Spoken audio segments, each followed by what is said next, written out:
तो देखिए, class 12 board परीक्षा के दृष्टिकोण से प्रोबेबिलिटी का वन शॉट पार्ट 1 ऑलरेडी अभी क्लासेज पटना के यूट्यूब चैनल पर अपलोड हो चुका है, जिसमें हम लोग 11th का basic plus conditional probability, multiplication theorem और इंडिपेंडेंट इवेंट्स से रिलेटेड थ्योरी और प्रॉब्लम्स उसमें किए हैं। अब आगे टॉपिक है और वो है थ्योरम ऑफ टोटल प्रोबेबिलिटी। तो देखिए, थ्योरम ऑफ टोटल प्रोबेबिलिटी समझने के लिए आपको कुछ बेसिक जानकारी भी चाहिए, और वो होता है पार्टीशन ऑफ सेट्स। ठीक है, अब यहाँ सेट का मतलब सैंपल स्पेस है। चूंकि हम लोग प्रोबेबिलिटी पढ़ रहे हैं तो सैंपल स्पेस जो है सेट की तरह ही ट्रीट होता है, तो इसीलिए अब हम कहेंगे कि पार्टीशन ऑफ, है ना। तो देखिए, पहले ये समझना जरूरी होगा, पार्टीशन ऑफ सैंपल स्पेस। किसी भी रैंडम एक्सपेरिमेंट के लिए सैंपल स्पेस आप समझ रहे हैं, जितने भी पॉसिबल आउटकम्स हैं उसका सेट सैंपल स्पेस होता है। अब इसका पार्टीशन का क्या मतलब है ये समझना है। देखिए, बहुत पार्टीशन जो है, जैसे आम बोलचाल की भाषा में बंटवारा, 2 आदमी में बांटना है, 3 आदमी में बांटना है, 4 आदमी बांटना है, वही पार्टीशन यहाँ भी है। तो देखिए, a set of events E1, E2, E3, En is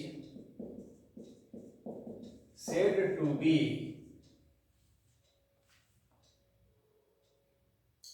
या is said to represent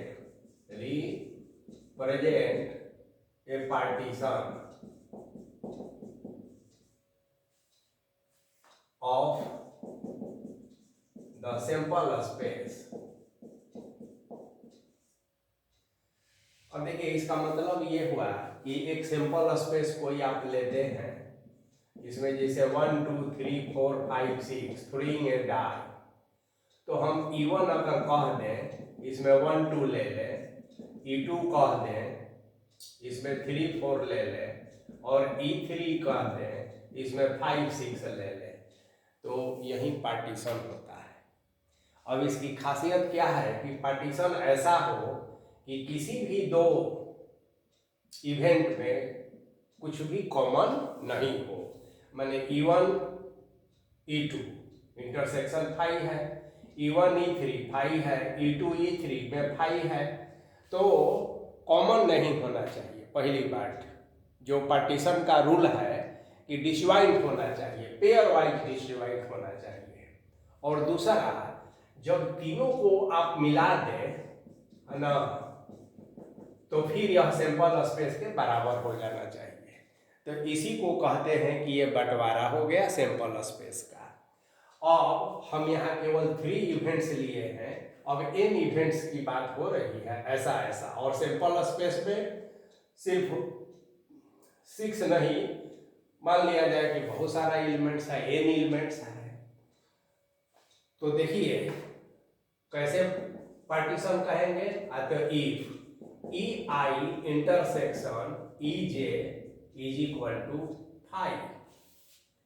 अब देखिए, EI और EJ आप समझ सकते हैं, जिसे 1 2 3 है, तो I हो गया 1, J हो गया 2, तो कभी IJ 1 2 3 कुछ भी हो सकता है। और यहाँ लिख देते हैं I is not equal to J, मतलब कि E1 के साथ इंटरसेक्शन नहीं करेंगे, वो तो आइडेंटिकल हो जाएगा। और IJ का वैल्यू, है ना, 1 2 3 एंड सो ऑन एन तक चला जाएगा। तो पहला तो शर्त यह है। दूसरा होना चाहिए कि यानी कि इसको ऐसे भी आप कह सकते हैं कि पेयर वाइज डिसजॉइंट, है ना, पेयर वाइज डिसजॉइंट होना चाहिए।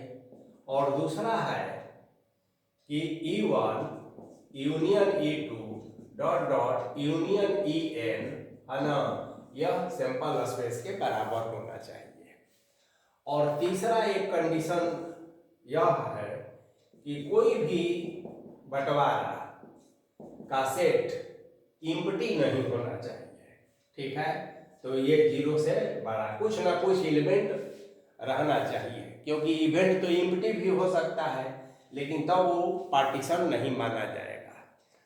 तो आपने देखा कि ए सेट इवेंट्स E1 से लेकर En तक is said to represent a partition of the sample space if E1 EI intersection EJ is equal to 5। कोई भी दो इवेंट में कुछ भी कॉमन नहीं हो और सभी का यूनियन सैंपल स्पेस के बराबर हो जाए और PI माने कोई भी E1 E2 En का प्रोबेबिलिटी हमेशा 0 से बड़ा। तो चलिए ये पार्टीशन हुआ। अब आप इसको ऐसे डिनोट करें, है ना, पार्टीशन जब आप समझ गए तो टोटल थ्योरम ऑफ प्रोबेबिलिटी आपको बहुत बढ़िया से समझ में आएगी। तो अब देखिए, मान लिया जाए कि let A be any event associated with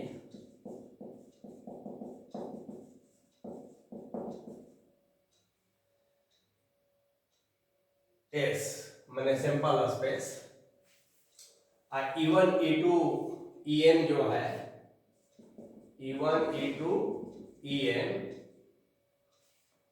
set of partition,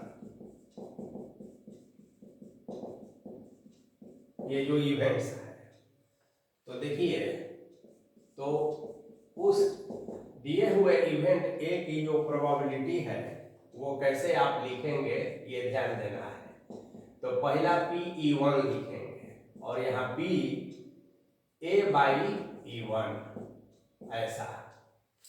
तो यह एक इवेंट के साथ हुआ है E1 और A वह इवेंट है, ठीक है, जिसका प्रोबेबिलिटी आप निकाल रहे हैं। तो इसको हम लोग प्रूफ भी करेंगे कि कैसे ऐसे होता है। फिर PE2 और PA/E2 इस तरह से डॉट डॉट डॉट और तब लिखेंगे प्लस PEN और PA/EN। तो PA इतना के बराबर होता है। अब इसको जो है सिग्मा में भी लिख सकते हैं, आप जानते ही हैं सिग्मा माने समेशन। तो PA is equal to sigma J is equal to 1 से लेकर n तक PEJ और PA/EJ। अब यहाँ J कहिए या I कहिए, कोई भी कह सकते हैं। तो इस सिग्मा का मतलब ये होता है कि J1 अगर रखेंगे तो ये होगा, सिग्मा माने प्लस, J2 रखेंगे तो ये मिलेगा, J3 रखेंगे तो आगे वाला मिलेगा और Jn रखेंगे तो वो लास्ट वाला मिलेगा। तो यह थ्योरम ऑफ टोटल प्रोबेबिलिटी के नाम से जाना जाता है और यह तब एग्जिस्ट करता है जब खासकर किसी रैंडम एक्सपेरिमेंट का सैंपल स्पेस, है ना, के लिए जो इवेंट्स हैं वो बटे हुए हों, पार्टीशन। तो अब देखिए कैसे इसको हम लोग करते हैं। ये तो आप जानते हैं कि एक इवेंट है अगर ए और एस का सिंपल स्पेस का इंटरसेक्शन करे तो कोई दिक्कत नहीं है। ए और सिंपल स्पेस, चूंकि ए ये सबसेट ऑफ एस है तभी ना इवेंट हुआ, तो दोनों का इंटरसेक्शन यही होगा। तो ए को हम ए इंटरसेक्शन एस लिख सकते हैं ना। चलिए अब ए इंटरसेक्शन और एस को क्या लिख सकते हैं, तो जैसा कि अभी पार्टीशन ऑफ सेट में आप पढ़े हैं कि E1 E3 यूनियन En ऐसा लिख सकते हैं, इसी को एस कहा जाता है। अब इसके बाद आप देखेंगे कि ए को ब्रैकेट को तोड़िए तो ए इंटरसेक्शन E1 एक साथ हो गया यूनियन, फिर ए इंटरसेक्शन E2 एक साथ हो गया यूनियन, और इस तरह से ये आगे बढ़ेगा तो यूनियन ए इंटरसेक्शन और En आप कह सकते हैं ऐसा। अब आप देखिए, आप मल्टीप्लिकेशन थ्योरम से तो परिचित हैं ही कि मल्टीप्लिकेशन थ्योरम क्या होता है। तो अब आप क्या करेंगे ना कि ए यहाँ लिख दीजिए, अब पी ए कह दीजिए, पी ए, ठीक है। तो यहाँ भी पी कह दीजिए और यहाँ बिग ब्रैकेट कीजिए, और इसको फिर से हम ए इंटरसेक्शन E1 से लेकर यूनियन, है ना, ए इंटरसेक्शन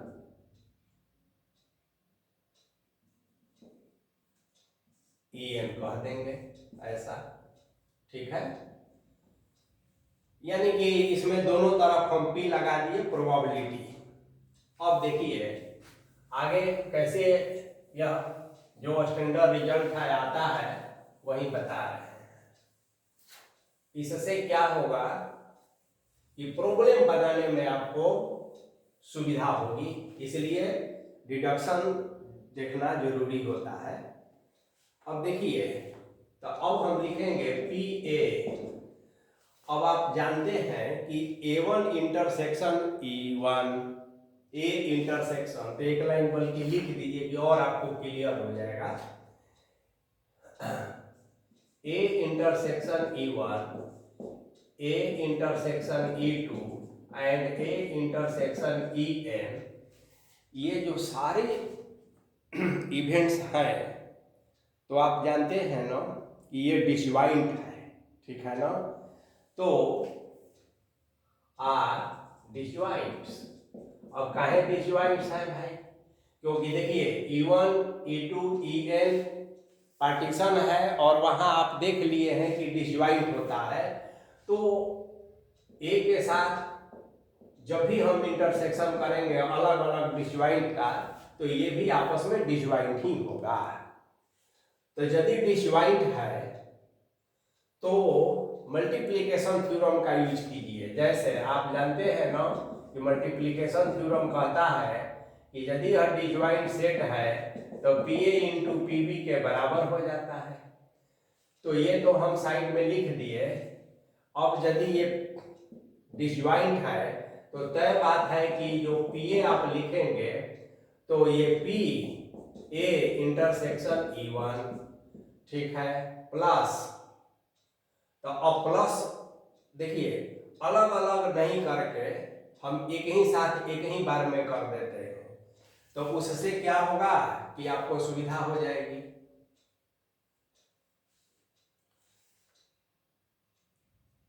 या एक बार कर लीजिए कि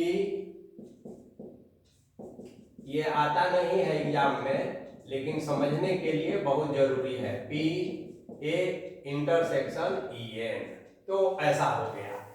तो ये जो P सब यूनियन में था, अब ये प्लस हो गया। क्या है कि ये सभी जो है डिसजॉइंट्स हैं, ठीक है। और ऐसे भी एक और फॉर्मूला आप जानते हैं कि P A union B is equal to PA plus PB। ये एडिशन थ्योरम से जानते हैं, ये मल्टीप्लिकेशन थ्योरम है। तो ये कब होता है, जब A B डिसजॉइंट होता है तब होता है, उसमें अब इंटरसेक्शन की जरूरत नहीं होती है। अब इसी दोनों के आधार पर इसको अब आगे बढ़ा देंगे। देखिए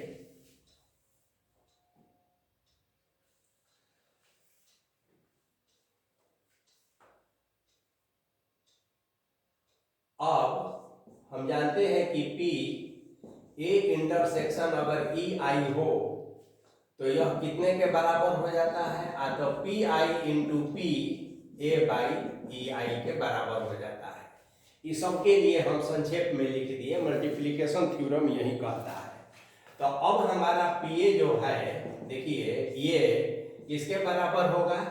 तो P E one into P A by E one के, प्लस ये किसके बराबर होगा? तो P E two P A by E two के, और इस तरह से लास्ट में P N P A by E N के। और यही तो थ्योरम ऑफ टोटल प्रोबेबिलिटी है, यही शुरू में हम बताए थे। इसी को आप sigma I J is equal to 1 से लेकर एन तक और ई जे पी ए बाई ई जे ऐसे कहते हैं। तो ए बाई ई जे का मतलब समझिए रहे हैं कि यह कंडीशनल प्रोबेबिलिटी है, probability of A if E J has already occurred. तो कंडीशनल प्रोबेबिलिटी आप पढ़े हैं, उसी के आधार पर तो टोटल थ्योरम ऑफ प्रोबेबिलिटी से आप परिचित हो गए। अब देखिए प्रैक्टिकल लाइफ में कुछ और प्रॉब्लम होगा। अब उस प्रॉब्लम को सॉल्व करेंगे तो आप देखेंगे कि किस तरह से total theorem of total probability का यूज किया जा रहा है, तो इसको ये समझना है। चलिए देखिए, अब एक क्वेश्चन लेते हैं, इससे आपका बहुत क्लियर हो जाएगा। तो क्वेश्चन तो बड़ा है लेकिन समझना है तो थोड़ा सा देखना पड़ेगा। देखिए, a person has undertaken A construction job, the probabilities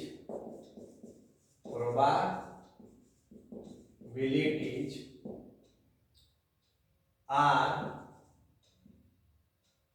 0.65 that there will be a strike. 0.80 that the construction job will completed on time if there is no strike. If there is no strike, and 0.32 that the construction job will be completed on time if there is a strike. If there is a strike. अब question है, determine the probability that construction job will be completed on time। अब देखिए question बड़ा है, answer छोटा होगा। तो आप ये देख रहे हैं ना कि प्रोबेबिलिटी का व्यवहारिक जीवन में कितना यूज है। अभी तो आपको बोर्ड का एग्जाम देना है तो आप सोच रहे हैं कि अरे प्रोबेबिलिटी कैसे होगा, क्या होगा। तो निश्चित रूप से अभी आपका फोकस उसी पर होना चाहिए। और उसी से रिलेटेड यह क्वेश्चन है जिसमें हम लोग कंडीशनल प्रोबेबिलिटी में आगे जो टॉपिक है टोटल प्रोबेबिलिटी थ्योरम, इसका यूज करके इसको बनाएंगे। देखिए क्वेश्चन से क्लियर है कि एक निर्माण का कार्य हो रहा है, तो स्वाभाविक बात है कि आप सुनते हैं कि हड़ताल हो गई कर्मचारियों की, वर्कर की, तो ये सारी संभावनाएं को दिया हुआ है कि क्या है कि कंस्ट्रक्शन जॉब जो है इतना 0.65% उम्मीद है कि स्ट्राइक होगी, तो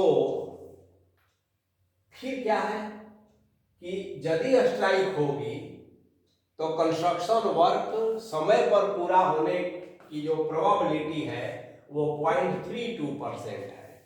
अब बाय द वे स्ट्राइक नहीं हुई, ये तो प्रोबेबिलिटी है, संभावना है, तो जब स्ट्राइक नहीं होगी तो कंस्ट्रक्शन वर्क पूरा होने की जो प्रोबेबिलिटी है 0.80 है। अब आप कहेंगे कि जब स्ट्राइक नहीं होगी तो कंस्ट्रक्शन वर्क की प्रोबेबिलिटी कम का है, 1 का है नहीं, तो और भी तो कारण हो सकते हैं ना, इसीलिए इतना ही दिया है तो आपको इतना ही लेकर चलना है। चलिए अब आपसे क्वेश्चन है कि determine the probability that construction job will completed on time. तो देखिए कैसे आप इसको फॉर्मुलेट करेंगे ये देखना है। तो देखिए थोड़ा हम जगह इधर बना लेते हैं टोटल थ्योरम ऑफ प्रोबेबिलिटी के। हाँ ये तो आपको याद है ही कि 0.65 दिया हुआ है और 0.80 भी दिया है। तो आगे देखिए लिखेंगे आप कि let A be the event that construction, वही लैंग्वेज लिखेंगे, construction job will be completed on time, will be completed on time. चूंकि स्टेप मार्किंग होता है इसलिए आप एक लाइन जरूर लिखेंगे ताकि पता चले। अब देखिए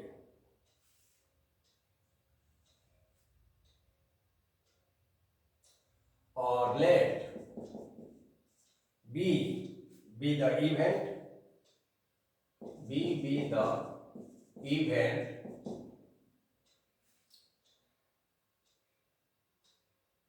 that there will be a strike, that there will be a strike। बस ये अब आप देखेंगे क्या कि A तो इवेंट हो गया, ठीक है, और B भी इवेंट ही हुआ, और बी जो इवेंट हुआ तो इसमें स्ट्राइक का है। तो देखिए एक तो है कि पीबी दिया हुआ है, स्ट्राइक होने का कितना था, 0.65, ज्यादा संभावना है कि स्ट्राइक होगी, तो उसकी क्या प्रोबेबिलिटी है, तो इतना।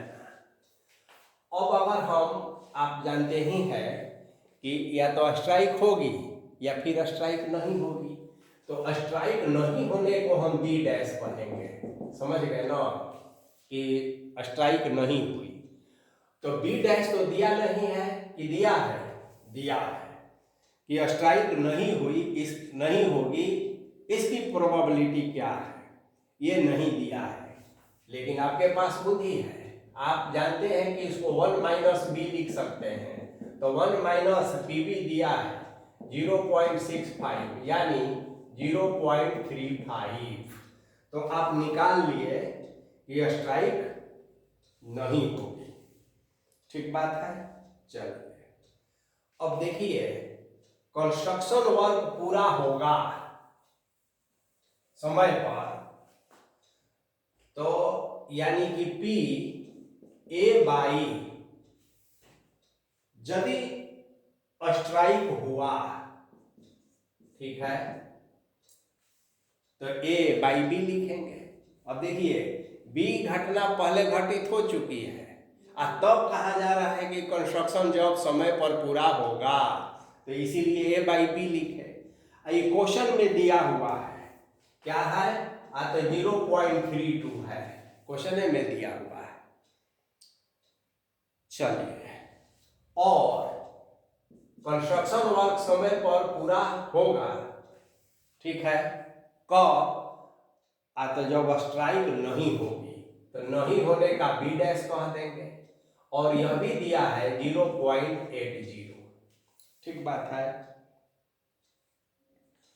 तो आप जब देखेंगे कि हम लोग वहां पर E1, E2, E3, En जो सिंपल स्पेस का पार्टीशन किए थे, तो यहाँ पार्टीशन कहाँ है, किसको हम पार्टीशन माने, तो देखिए यहाँ पर here B and B dash यही पार्टीशन हुआ, आर पार्टीशन, पार्टीशंस मैंने E1 का काम कर रहा है, यह E2 का काम कर रहा है। अब 2 हो सकते हैं, 3 हो सकते हैं पार्टीशन, 4 हो सकते हैं, n भी हो सकते हैं, लेकिन आपसे जो क्वेश्चन पूछा जाता है तो 2 या 3 का ही अधिक से अधिक पूछा जाएगा।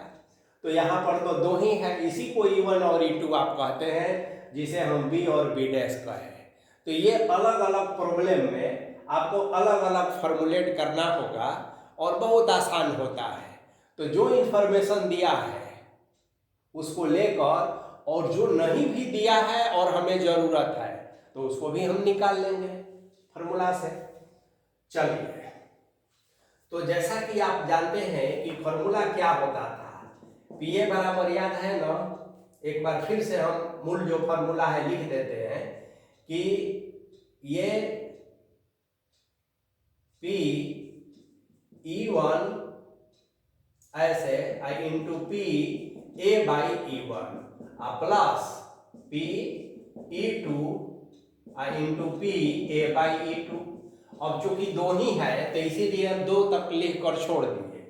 अब जैसा कि आपको बताए कि P E1 के जगह पर हम B लिख दिए, तो यहाँ क्या लिखेंगे, P A by B plus P E2 के जगह पर हम B डैश लिख दिए, और यहाँ क्या लिखेंगे, P A by B dash लिखेंगे, हो गया। और आपको PA निकालना ही है, तो देखिए बड़ी आराम से निकल गया। PB दिया हुआ है, कितना है जी, तो 0.65 है, इंटू PA बाई B भी दिया हुआ है, कितना है, तो 0.32 है, प्लस है PB डैश भी निकाल चुके हैं आप, तो 0.35 है, और PA बाई B डैश दिया हुआ है 0.80 है। अब इसको आप सिंप्लीफाई कर दीजिए तो ये अप्रोक्स आएगा आपका, तो यही आपका आंसर हो गया।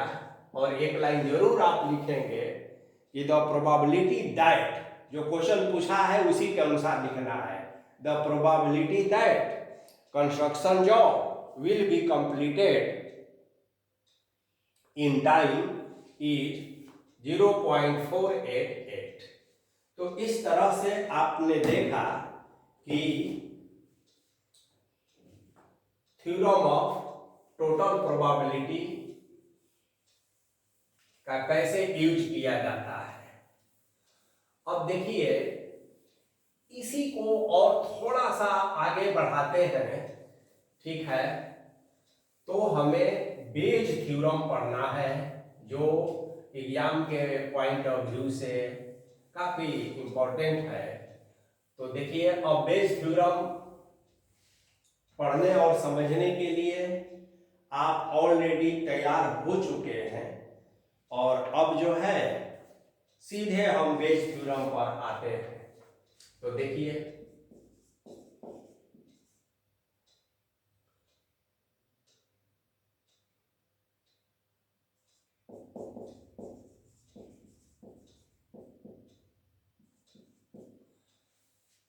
अब देखिए बेज थ्योरम आप मल्टीप्लिकेशन थ्योरम जान गए और क्या जान गए, थ्योरम ऑफ टोटल प्रोबेबिलिटी जान गए और कंडीशनल प्रोबेबिलिटी जान गए। तो इतना जानने के बाद अब आप बेज थ्योरम के लिए बिल्कुल तैयार हो चुके हैं। तो आइए देखते हैं। पहले तो वही इंफॉर्मेशन है जो हम टोटल थ्योरम के लिए लिखे थे कि E1, E2, E3 dot dot En A be the set, तो associated with simple space and E1 से लेकर En तक पार्टीशन, तो वही बात आप लिख लेंगे, उसको फिर से हम लिखने नहीं जा रहे हैं, डायरेक्ट हम रिजल्ट लिख रहे हैं। देखिए P E I by A is equal to P E I into P A by E I divided by sigma J is equal to 1 N P E J और P A by E J, ठीक है, और I J is equal to 1, 2, 3 and so on n तक। अब आप देखिए यह beige theorem है। अभी आपको लगता है कि अरे कैसे याद रखेंगे, तो देखिए ये नीचे वाला तो आपको याद है ही, नीचे वाला थ्योरम ऑफ टोटल प्रोबेबिलिटी है, अभी अभी आप पढ़े, तो नीचे में तो डिनोमिनेटर में यही रख दिया गया है। अब बात है न्यूमिनेटर का, तो P E I into P A by E I, ठीक है, और यहाँ ई आई बाई ए है, देखिए उलट दिया गया है। अब कैसे ये आता है आप थोड़ा सा इसको समझ लीजिए। देखिए आप अगर पी ई आई बाई ए लेकर चलते हैं, इसका मतलब क्या है कि यह कंडीशनल प्रोबेबिलिटी है, probability of E I if A है ऑलरेडी अकॉर्ड। तो अब इसका तो आप जानबे करते हैं कि P E I intersection A हो जाता है, अपाटा में पी ए हो जाता है, ये तो आपको मालूम है ना, है। अब आप जानते हैं कि ई आई इंटरसेक्शन ए जो है, तो ये P E I into P A by E I हो जाता है। अब आप कैसे, तो ये मल्टीप्लिकेशन थ्योरम से यहाँ हम लिख देते हैं मल्टीप्लिकेशन थ्योरम। अब इसको इतना डिटेल्स में यहाँ जाने की जरूरत नहीं है, मल्टीप्लिकेशन थ्योरम में इंटरसेक्शन को ऐसा लिखा जाता है, आप ऑलरेडी जानते हैं। अब बटा में ये पी ए है।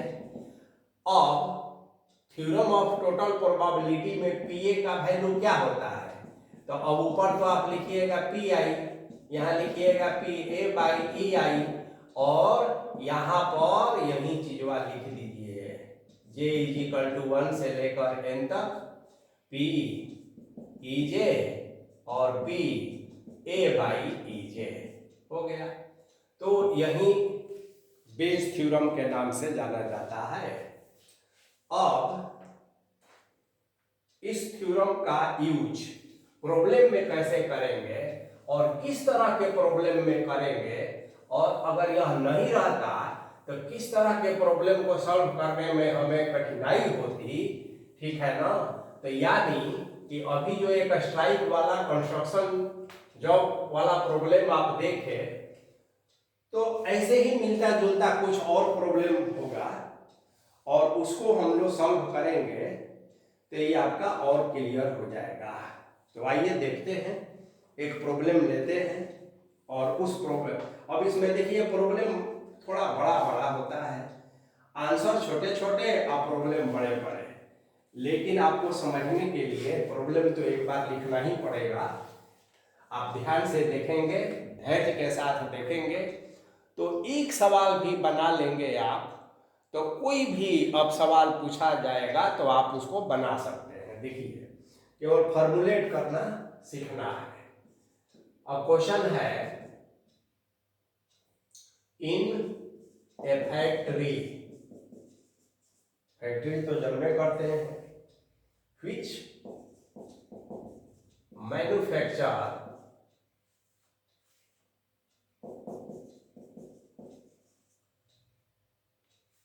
bolts, नट बोल्ट जानते हैं ना, तो वो कंपनी फैक्ट्री है जिसमें बोल्ट बनता है,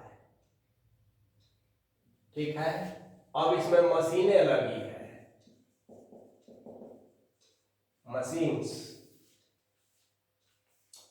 मशीन है A B and C, manufacture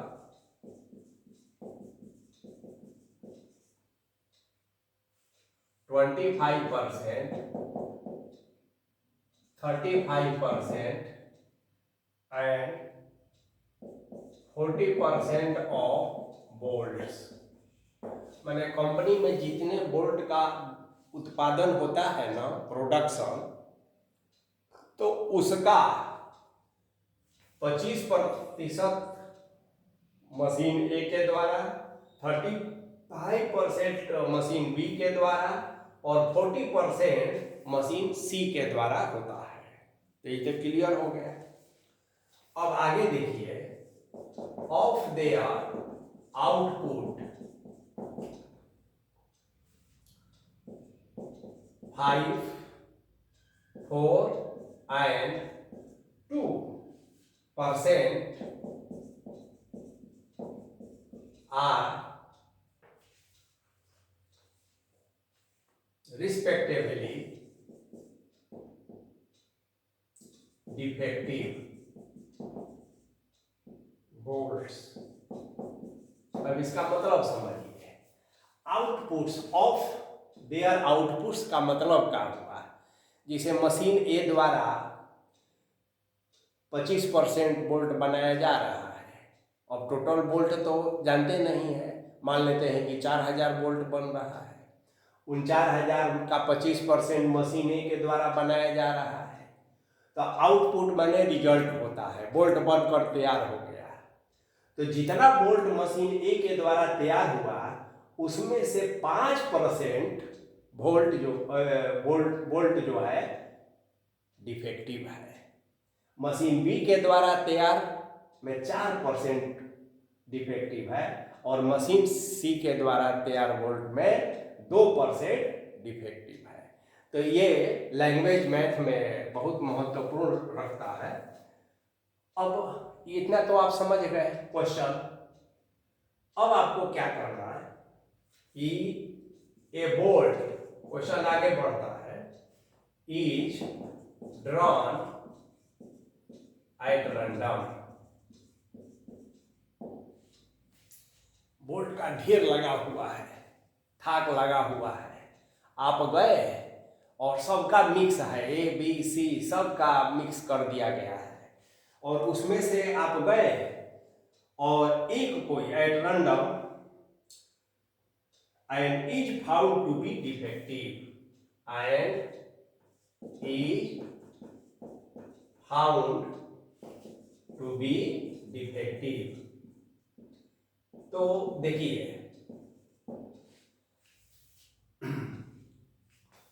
तो is found to be defective, अब इसका मतलब आप समझ गए ना,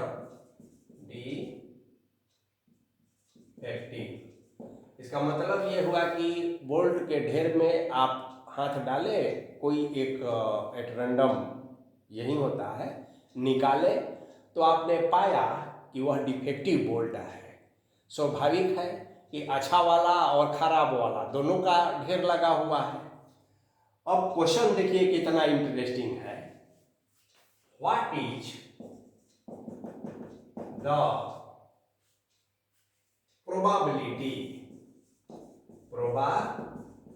probability that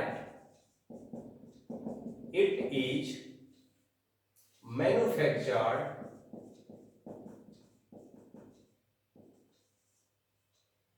bye the machine B. अब देखिए कितना शानदार क्वेश्चन है।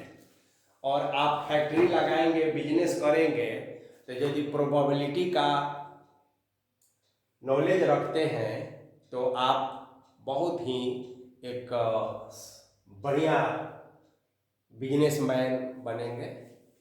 अब आप पूछेंगे कि क्या सारे बिजनेसमैन प्रोबेबिलिटी जानते हैं? अगर वो अपने नहीं जानते हैं तो प्रोबेबिलिटी के एक्सपर्ट को हायर करते हैं और उनकी सलाह पर, है ना, काम करते हैं। चलिए देखिए, वो डिफेक्टिव बोल्ट जो है, इस बात की क्या संभावना है कि मशीन बी के द्वारा बनाया गया है। तो देखिए यही है प्रोबेबिलिटी। अब इसको कैसे हम लोग फॉर्मुलेट करेंगे और कैसे बेस थ्योरम का यूज करेंगे, तो देखिए प्रॉब्लम लिखना जरूरी था कि प्रॉब्लम आपके दिमाग में बैठ जाए। इसीलिए इसमें बड़े बड़े सवाल से आपको घबराना नहीं है। सवाल जितना ही बड़ा होगा, आपको अगर कंसेप्ट है तो आंसर उतना ही छोटा होगा। तो आइए अब इस सवाल को जो है हम लोग कैसे बनाते हैं। तो सबसे पहले तो आप मान लीजिए कि लेट E1 E2 E3 या कोई भी इवेंट का नाम ले सकते हैं, बी द फॉलोइंग इवेंट्स। अब ई क्या है? E1 तो तेजी से लिख लीजिए, the bolt manufactured by machine A, है ना, the bolt manufactured by machine A. उसी तरह से E2 के बारे में जब कहेंगे तो बाई मशीन बी, और E3 के बारे में कहेंगे तो बाई मशीन सी। तो ये तो आप E1 E2 E3 के बारे में कह दिए। अब देखिए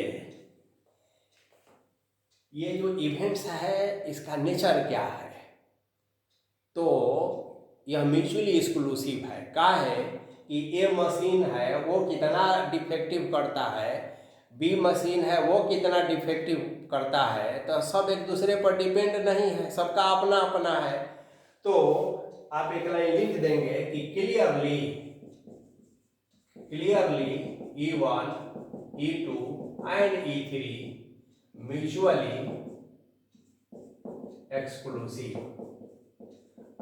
अब म्यूचुअली एक्सक्लूसिव का मतलब जानते हैं ना कि E1 इंटरसेक्शन E2 फाई ए होगा, E1 इंटरसेक्शन E3 फाई ए होगा, E2 इंटरसेक्शन, है ना, E3 ये भी फाई ए होगा, माने पेयर वाइज डिसवाइड। यानी कि यह थ्योरम ऑफ टोटल प्रोबेबिलिटी और बेस थ्योरम का बेस तैयार हो गया आपका। ठीक है ना। तो ये कैसे? तो ये डिपेंड करता है क्वेश्चन पर। क्वेश्चन में क्या लिखा है तो उससे आप दिमाग लगाएंगे और देखेंगे कि जो इवेंट्स है वो म्यूचुअली एक्सक्लूसिव है कि नहीं, यानी पेयर वाइज डिसजॉइंट है कि नहीं। और पार्टीशन ऑफ सेट में तो हम लोग यही ना देखे हैं, ये पहली शर्त है। तो चलिए अब आइए, let A be the event that bolt is defective. Bolt is defective. Actual में यही आपको पता करना है, लेकिन किस मशीन के द्वारा, क्वेश्चन ये है। लेकिन तो चलिए ए बी द डिफेक्टिव। अब क्या है कि ये ए के द्वारा, बी के द्वारा, सी के द्वारा, तो आपको पता करना है बी के द्वारा। ठीक है। अब कुछ इंफॉर्मेशन जो दिया हुआ है उसको नोट कर लीजिए। देखिए E1 याद है ना, टोटल जो प्रोडक्शन है बोल्ट का उसका 25% मशीन ए के द्वारा, और मशीन ए के लिए इवेंट है E1, तो E1 की जो प्रोबेबिलिटी है वो 25% हो गई, यानी कि 25/100 यानी कि 0.25। ठीक है, चलिए अब हम PE2 के बारे में लिखेंगे। वो 40% था, तो 40/100, अब फटफट आप काम करेंगे। और PE3, ठीक है ना, ये 35% था ना, अच्छा 35 ये था, तो 35 इसको कह दीजिए, ये 35 हो गया, और ये जो है 3.35 हो गया, और 40% E3 वाला था, C वाला, तो 40/100 कह देंगे 0.40। इसमें रिस्पेक्टिवली वर्ड पर ध्यान देंगे, क्रमशः जो जिसका है वैसे ही लिखेंगे, नहीं तो फिर गलत हो जाएगा। ठीक बात है। अब आइए, अब आप देखेंगे ध्यान से, ये तो आप लिख लिए। अब P जो है ए क्या है, तो बोल्ट इज डिफेक्टिव। ठीक है, तो अब मान लिया जाए कि बाई E1 हम कह दें, अगर तो E1 द्वारा कितना डिफेक्टिव बनाया जा रहा है, तो उसमें दिया है मशीन ए के द्वारा 5%। तो देखिए A बाई E1 ए के द्वारा, तो ये 5% है, तो वही 5% का मतलब क्या हुआ, तो 5/100 यानी कि 0.05 हो गया।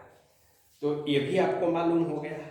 चलिए अब P A by E2 machine B के द्वारा अभी कितना बनाता था, तो 4%, तो 4% हो गया, यानी कि 4/100 यानी कि 0.04। और P A by E3 defective, और किसके द्वारा, मशीन C के द्वारा, जिसको आप E3 के रूप में कहते हैं, 2%, तो 2% कह दीजिए, तो 2/100 यानी कि 0.02। तो ये इंफॉर्मेशन आपके पास हो गया। तो इतना काम आपको करना होगा। क्वेश्चन में दिया हुआ है, केवल आप अपने बुद्धि से कि किसको इवेंट मानेंगे, किसको क्या मानेंगे, बस इतना इंफॉर्मेशन जब आपके पास है, तब अब लास्ट में लिखिए। देखिए क्या लिखना है, लिखना है बाई बेज थ्योरम। अब देखिए बेज थ्योरम, यहां पर ध्यान दीजिएगा कि डिफेक्टिव बॉल मशीन बी द्वारा जो डिफेक्टिव बॉल निकला है, तो इस बात की क्या संभावना है कि वो मशीन बी के द्वारा हो। तो देखिए मशीन बी यहाँ इंपॉर्टेंट है, तो आप कहेंगे कि मशीन बी, तो बी के लिए आप E2 कहे हैं कि नहीं, मशीन बी को E2 कहे हैं इवेंट के रूप में।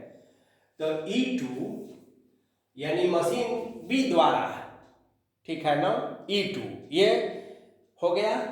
और ऑलरेडी बॉल जो है डिफेक्टिव, कहें कि अच्छा भी है और खराब भी है, तो यह पहले से पता है कि डिफेक्टिव के ही बारे में बात हो रही है, तो इसीलिए डिफेक्टिव को हम नीचे रख दिए। अभी कंडीशनल प्रोबेबिलिटी का नियम तो आप जानबे करते हैं, कैसे नहीं जानते हैं। अब बेज थ्योरम क्या कहता है, तो बेज थ्योरम कहता है कि PE2 into P A by E2 ऊपर में, ठीक है ना, ये फॉर्मूला होता है।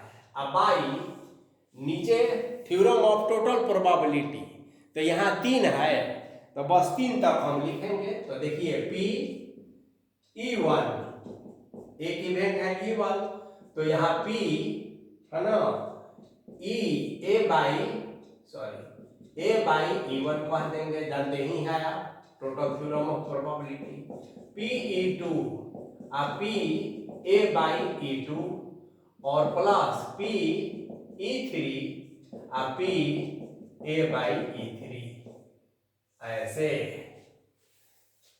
बस अब आपको क्या काम करना है, सब इंफॉर्मेशन आपको यहाँ पर मिल जाएगा। देखिए PE2, तो PE2 कितना है जी, तो 0.35 इंटू A बाई E2 कितना है जी, तो 0.04। तो ऊपर में तो इतना ही रखेंगे, नीचे में थोड़ा ज्यादा काम करना है। PE1 तो ये है 0.25 इंटू A बाई E1, ये है 0. इतना प्लस, ठीक है। PE2 है 0.35 और A बाई E2 ये है 0.04 plus PE3 0.40 into A by E3 0.02। अब सिंपल कैलकुलेशन है, गुणा भाग कीजिए, डेसिमल का करना आप जानते ही हैं, और सीधे कहिए कि ये करने के बाद 0.0140 बाई 0.0345 यानी कि 28/69, यही आपका आंसर हो गया। यानी कि वो जो खराब वोल्ट है बी द्वारा मैन्युफैक्चर्ड है, मशीन बी द्वारा, इसकी संभावना 28/69 है। प्रोबेबिलिटी हमेशा जो है 1 से और 0 के बीच में होता है। चलिए अब एक और क्वेश्चन देखिए, इससे आपका और भी स्पष्ट हो जाएगा, क्लियर हो जाएगा और बिल्कुल पकड़ मजबूत हो जाएगी, ठीक है। तो तेजी से और देख लेते हैं। देखिए क्वेश्चन है, और ये क्वेश्चन जो है हम आप लोग को समझा देते हैं एनसीईआरटी में, है ना। पेज नंबर जो भी हो, अलग अलग किताब में, एनसीईआरटी में भी कई तरह की बुक्स आ गई हैं। तो एग्जाम्पल एक है 20, डॉक्टर वाला है। अभी हम पढ़ देते हैं, तेजी से आपको बता देते हैं। देखिए, a doctor is to visit a patient, ठीक है। पेशेंट को विजिट करने माने देखने के लिए एक डॉक्टर जाते हैं। From the past experience it is known that the probability that he will come by train, बस, स्कूटर और अदर मीन्स। तो देखिए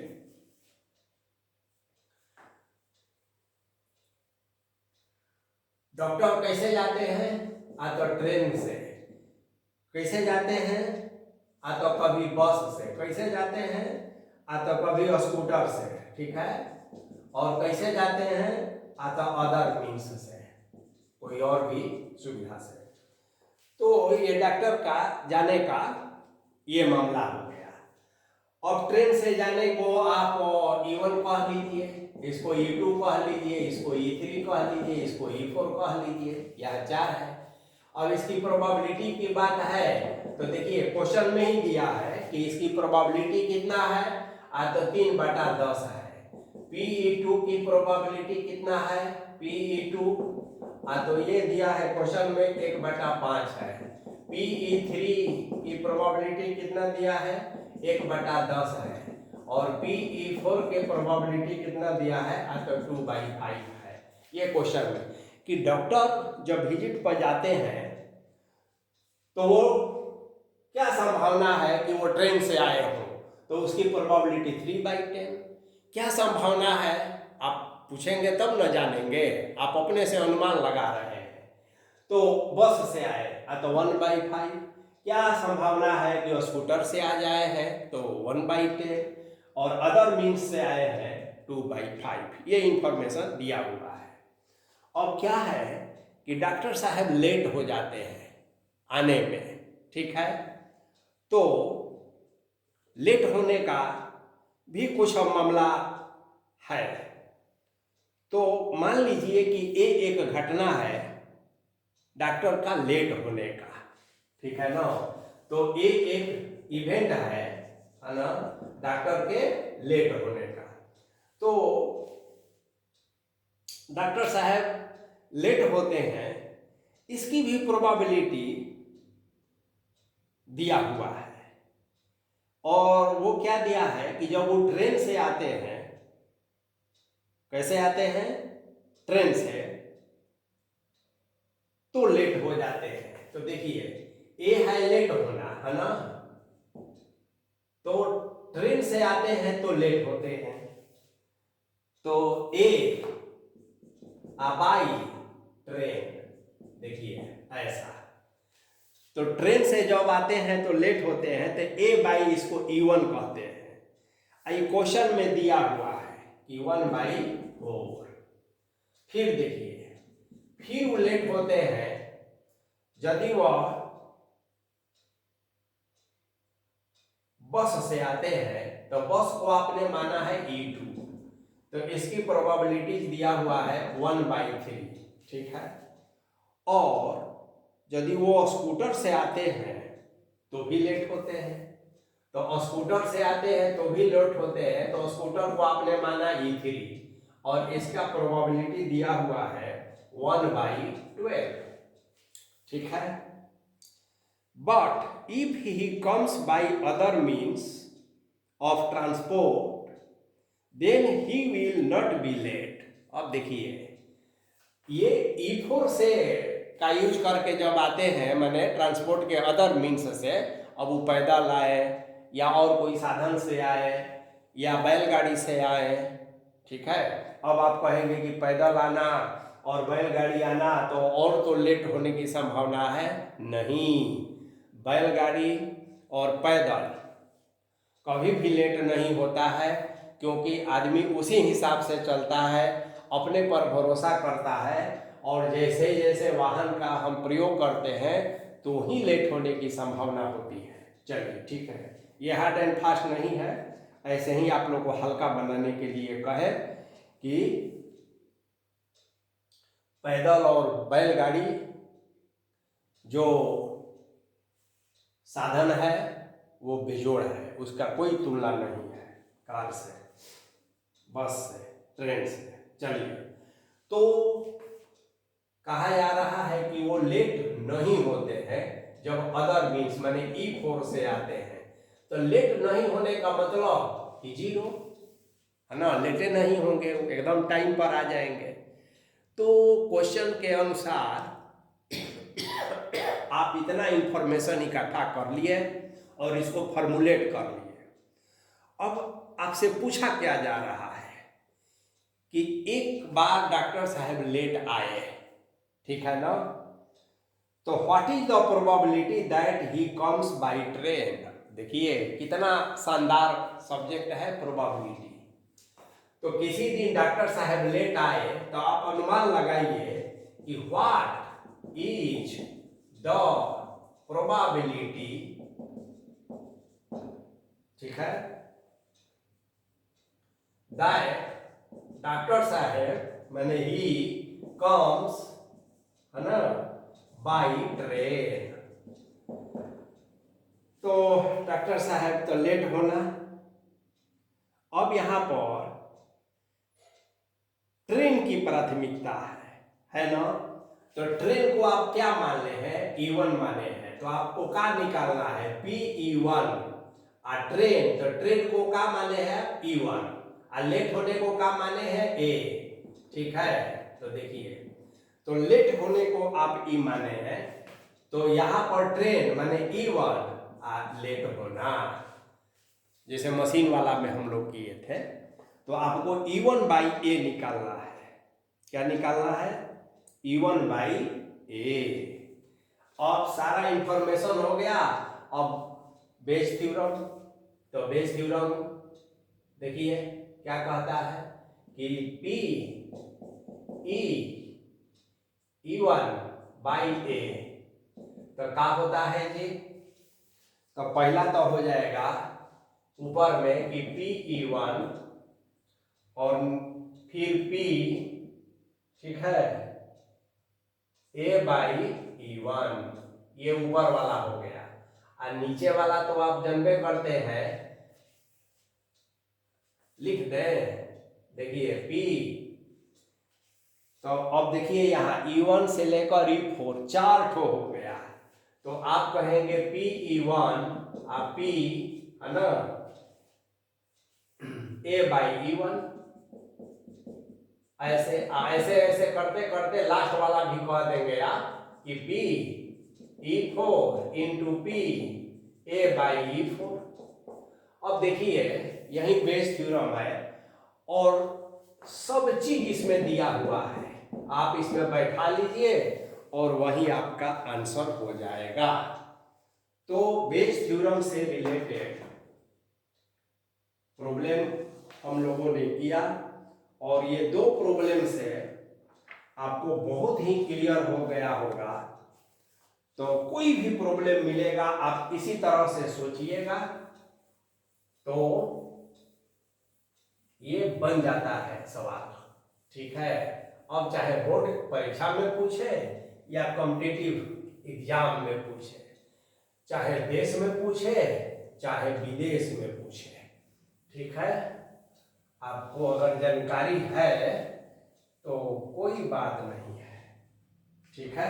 चलिए अब हम लोग एक दूसरे टॉपिक पर आगे बढ़ते हैं जो बहुत ही बढ़िया और बहुत ही आसान है और उसका नाम है, देखिए, random variable and it's probability distribution and it's probability distribution.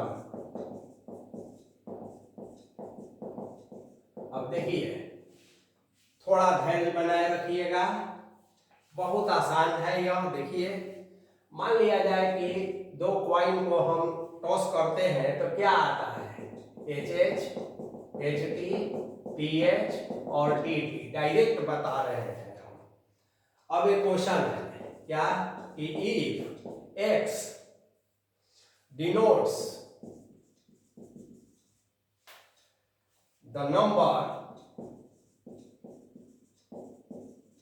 of heads obtained, मैंने दो क्वाइन को आप टॉस किए और जो नंबर्स आए दोनों क्वाइन पर तो वही हुआ, तो number of heads obtained then X is a random variables. अब है ना, X is a random variable. अब देखिए वेरिएबल तो आप जानबे करते हैं, रैंडम मतलब कि मान कोई भी। तो अब इसको कैसे लिखेंगे, ठीक है। एंड फॉर ईच आउटकम्स, अब आउटकम्स तो समझ ही रहे हैं, ये सब आउटकम्स है। It's value is given by, value is given by. अब देखिए यदि हम लिख दे x, यहाँ HH लिख दे, तो x क्या डिनोट करता है, तो नंबर ऑफ हेड्स। अब बताइए कि इसमें कितना हेड है, तो आप कहेंगे 2, हो गया। अब आइए यदि हम x लिख दे, HT लिख दे, कितना हेड है, तो 1। यदि हम x TH लिख दे, कितना हेड है, तो 1। और यदि हम x TT लिख दे, कितना हेड है, तो 0। तो ये जो 0 है, 1 है, 2 है, यही जो है रैंडम वेरिएबल हुआ। अब अगर इसी में एक और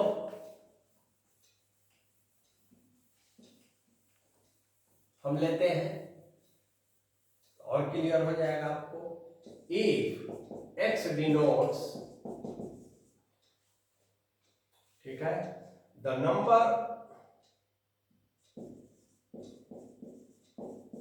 नंबर ऑफ हेड्स माइनस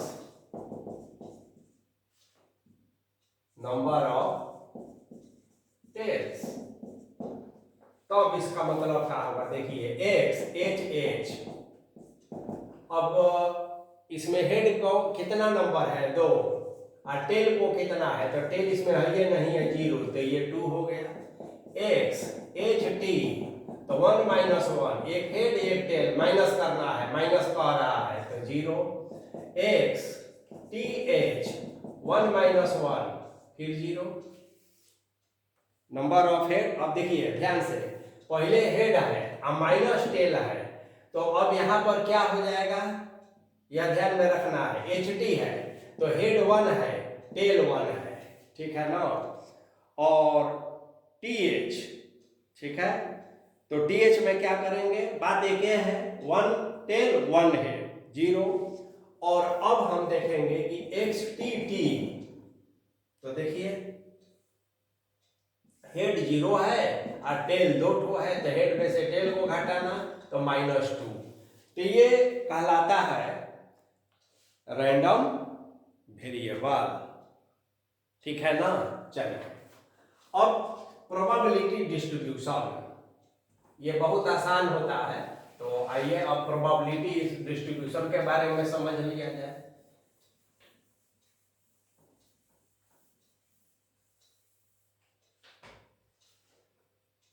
तो देखिए इसमें भी ज्यादा अच्छा है कि सीधे एक प्रॉब्लम लेकर आपको प्रोबेबिलिटी डिस्ट्रीब्यूशन समझाया जाए, उससे आपका कंसेप्ट और ज्यादा क्लियर हो जाएगा, ठीक है। चलिए देखते हैं।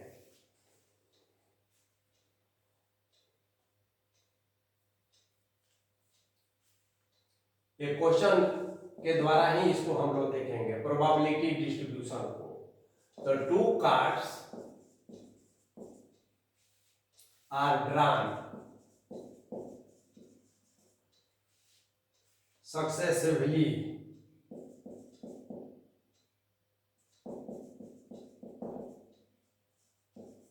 देखिए एक वर्ड होता है सिमल्टेनियसली, माने साथ साथ, और सक्सेसिवली होता है क्रमशः एक एक करके, from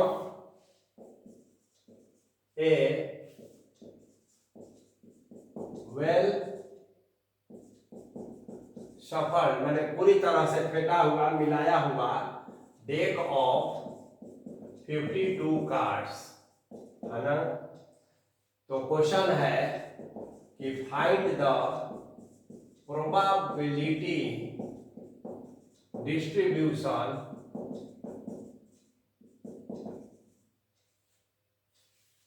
of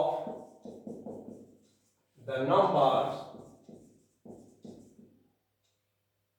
of a card। अब देखिए 52 जो प्लेइंग कार्ड्स होते हैं तो उसमें एका होते हैं, तो ये तो आपको मालूम है, 26 ब्लैक होता है, 26 रेड होता है, उसमें भी 13 का बंटवारा होता है, रेड में 13 हर्ट होता है, 13 डायमंड होता है, ब्लैक में 13 स्पेड्स होता है और 13 क्लब्स होता है। हर 13 के सूट में एक एका होता है, यानी कि 52 पत्तों में से कुल 4 एका होते हैं। ये तो इंफॉर्मेशन आप पहले से ही जानते हैं। तो नंबर ऑफ एका यहाँ रैंडम वेरिएबल हो गया है, ठीक है। अब देखिए x को यदि आप उसी से डिनोट कर दें तो कैसे इसका प्रोबेबिलिटी डिस्ट्रीब्यूशन करते हैं, ये चीज हम लोग सीखने जा रहे हैं। तो आइए देखते हैं।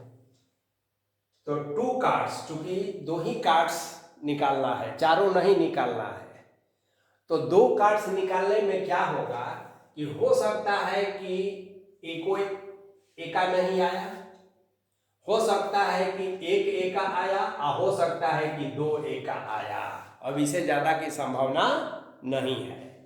अगर 3 कार्ड निकालने को कहता तो फिर 3 हो जाता। 4 कार्ड निकालने को कहता तो 0 1 2 3 4 हो जाता। यही रैंडम वेरिएबल कहलाएगा एका के लिए। समझ गए ना? इसी रैंडम वेरिएबल का प्रोबेबिलिटी डिस्ट्रीब्यूशन आपको निकालना है। ठीक है, तो यदि x जो है नंबर ऑफ एका को रिप्रेजेंट करता है, ठीक है ना, तो नंबर ऑफ x कैसे वहां पर है, तो x denotes the number of एका, नंबर ऑफ एका। तो देखिए x, ठीक है। अब आइए ध्यान से कि probability of x is equal to 0 क्या हो जब एका आए ही नहीं। ठीक है, तो इसका मतलब है कि x 0 का मतलब क्या है कि 2 कार्ड जो आप निकाले हैं एक भी एका नहीं आए। तो इसका मतलब यही होता है कि p नॉन एका है ना, और इनटू p एंड है, एंड मैंने 2 है ना, एंड p नॉन एका। देखिए दोनों कार्ड नॉन एका हो गया, बारी बारी से है तो एंड है। अब एंड के लिए तो आप जानते हैं ना कि इनटू होता है। अब नॉन एका की प्रोबेबिलिटी क्या है आप जरा सोच के बताइए। तो टोटल 52 में से 4 ठो एका होता है। ठीक है, तो एका का नहीं आना तो 4 उसमें से घटा दीजिए, तो ये हो जाएगा 48 बटा में 52, और यह भी हो गया 48 बटा में 52। अब इसको आप गुणा भाग कर दीजिएगा तो ये हो गया 144 बटा में 169, तो ये निकल गया। चलिए अब p x बराबर 1 कहिए, इसका मतलब है कि एक कार्ड एका हो रहा है, तो इसका मतलब है कि p 1 एका एंड p नॉन एका, माने एक कार्ड जो है, ठीक है, और या पहले के बार में नॉन एका आ गया, ये भी तो हो सकता है ना, और दूसरा बार में एका आ गया, तो दोनों बात लिख देंगे और करके। और भी यहां जो करेंगे तो अब देखिए, अब यहां पर क्या कहेंगे, एका, तो एक कार्ड एका होना चाहिए, तो उसकी प्रोबेबिलिटी, एक नॉन एका होना चाहिए उसकी प्रोबेबिलिटी, तो 4 में से कोई भी तो हो सकता है ना, तो 4 बटा 52 हो गया, और नॉन एका का उसी तरह से जानते हैं आप इतना हो गया। और यही बात यहाँ पर आप रिपीट करेंगे, नॉन एका है 48/52 और एका है तो फिर 4/52। अब इसको सिंप्लीफाई करेंगे तो सब कट पुट कर 24/169 आ गया, तो ये तो हो गया। अब आइए, अब एक ही चीज बचा, और वो बचा 2 कि जब x is p probability of when x is equal to 2, माने दोनों कार्ड एका हो जाए, तो दोनों कार्ड एका का मतलब हुआ कि p एका एंड एका दोनों, तो इसका मतलब है कि एका तो जानते ही हैं 4/52 और 4/52 यानी 1/169, बस। तो the required probability distribution, देखो खूब सुंदर सा चार्ट बना लीजिए, ऐसे और ऐसे, यहां पर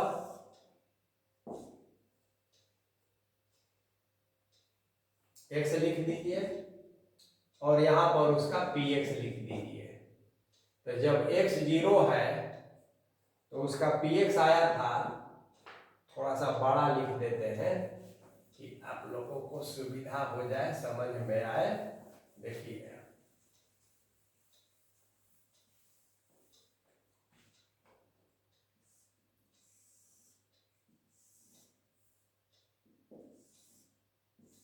x और px, तो जब 0 था तो कितना आया था 144 बटा 169।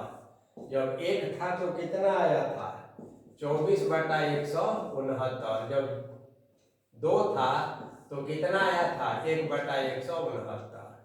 अब यहीं पर ये आंसर हो गया। ठीक बात है। अब देखिए, अगर इसी को हम ऐसे लिख दें,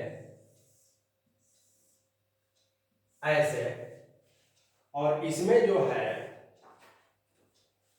हम x कहें और इसमें हम इसको px कह दें, ठीक है।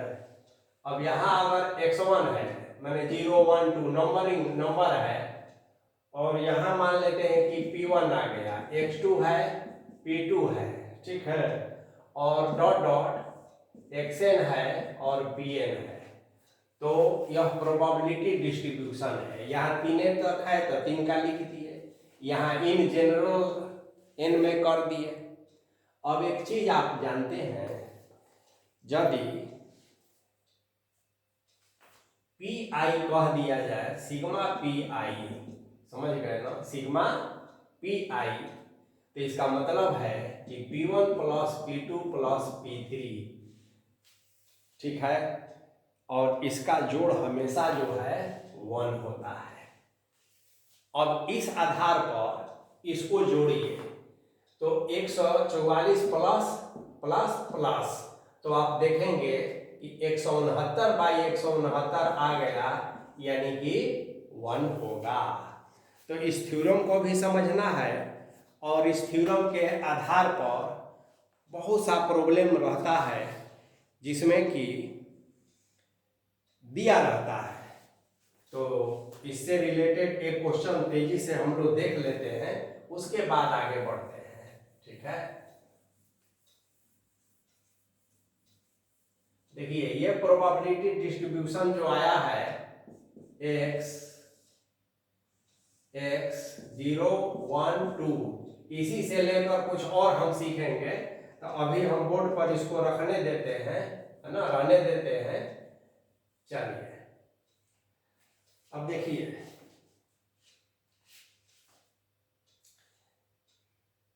अब इसको क्या करना है, जैसे देखिए 0 1 2, इसमें 3 है ना, तो 2 दिया रहेगा, 1 नहीं दिया रहेगा, और कहेगा कि इसके का मान निकालिए, तो इतना plus k is equal to 1, इसलिए k का मान निकाल लेंगे बस। तो इस तरह से भी क्वेश्चन पूछा जा सकता है, इसको जो है आपको ध्यान में रखना है। अब एक अगला टॉपिक है मीन, है ना, mean of A random variable. अब देखिए, चूंकि वेरिएबल है तो उसका एक मीन की बात है, वही मीन जो आप जानते हैं। अब इसको कैसे यहाँ पर हम डिफाइन करेंगे, तो बहुत आसान है। देखिए, इसमें इसका गुणा कर देंगे, इसमें इसका गुणा कर देंगे, इसमें इसका गुणा करके जोड़ देंगे, तो वही मीन हो जाएगा। अब इस मीन को हम 2 तरीका से लिख सकते हैं, EX या म्यू, और क्या होता है, अतः सिग्मा i इक्वल टू 1 और n, और यहाँ xi और pi खाली हो जाता है, ठीक है ना। क्योंकि प्रोबेबिलिटी डिस्ट्रीब्यूशन है, तो अब मीन निकालने का जो डाटा से आप जानते हैं वो चीज़ यहाँ लागू नहीं होगा। बस x1 pi plus x2 pi plus this, अब जैसे इसमें निकालना हो 0 इंटू इतना प्लस इतना 2 इंटू इतना, ठीक है, तो वही इसका मीन हो जाएगा। सबको जोड़ दीजिएगा तो ये तो 0 हो जाएगा, ये 24 बटा हो जाएगा, i2 बटा हो जाएगा, तो 24 बटा 169 और 2/169। अब इसको जोड़ेंगे तो वही उसका मीन हो जाएगा। तो ये मीन हो गया, मीन ऑफ रैंडम वेरिएबल। इसको ध्यान में रखना है। अब कोई भी क्वेश्चन रहेगा और आपसे अगर मीन ऑफ रैंडम वेरिएबल पूछा जाएगा तो आप आसानी से निकाल सकते हैं। अब आगे देखिए, एक दूसरा टॉपिक है और वो है मीन। तो आप समझ गए। चलिए, सब एक दूसरे से लिंक्ड है। अब एक है variance of A random variable.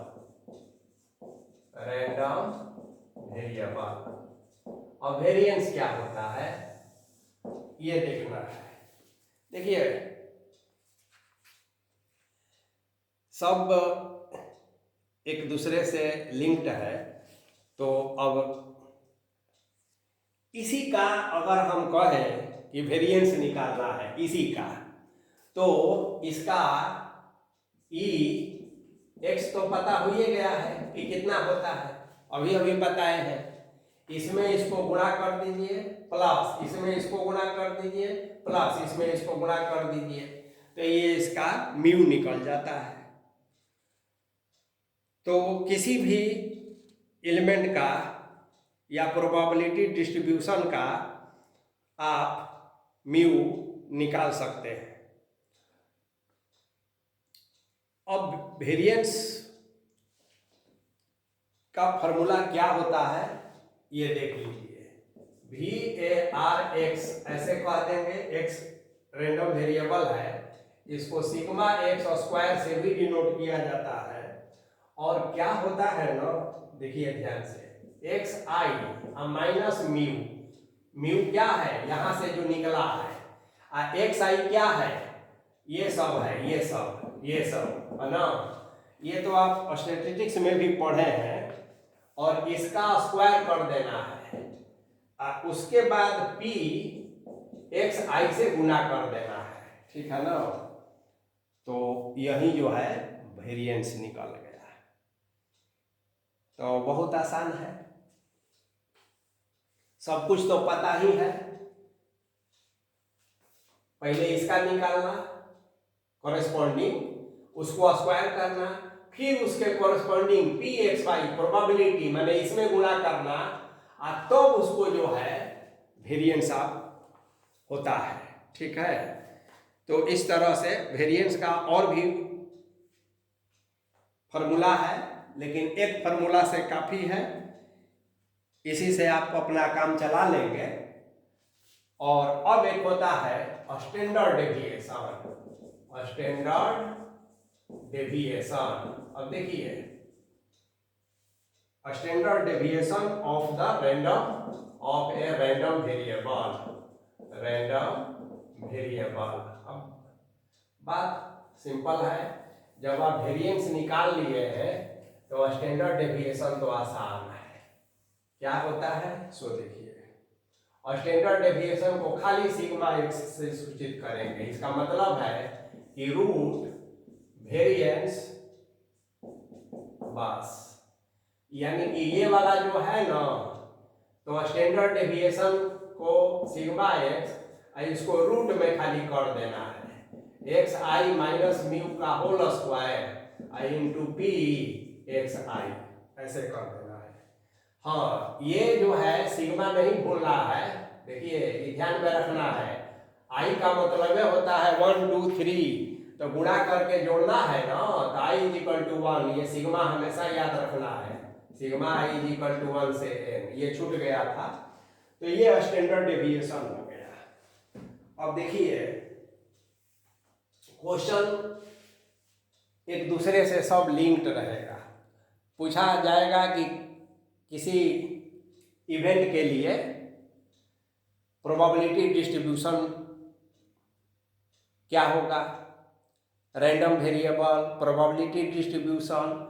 और जब वो प्रोबेबिलिटी डिस्ट्रीब्यूशन आ गया तो उसी से मीन हो गया, उसी से वेरिएंस हो गया और उसी से स्टैंडर्ड डेविएशन हो गया। बस, अब इसका प्रैक्टिस आप लोग करेंगे तो प्रोबेबिलिटी पर एक अच्छी पकड़ आपको बन जाएगी।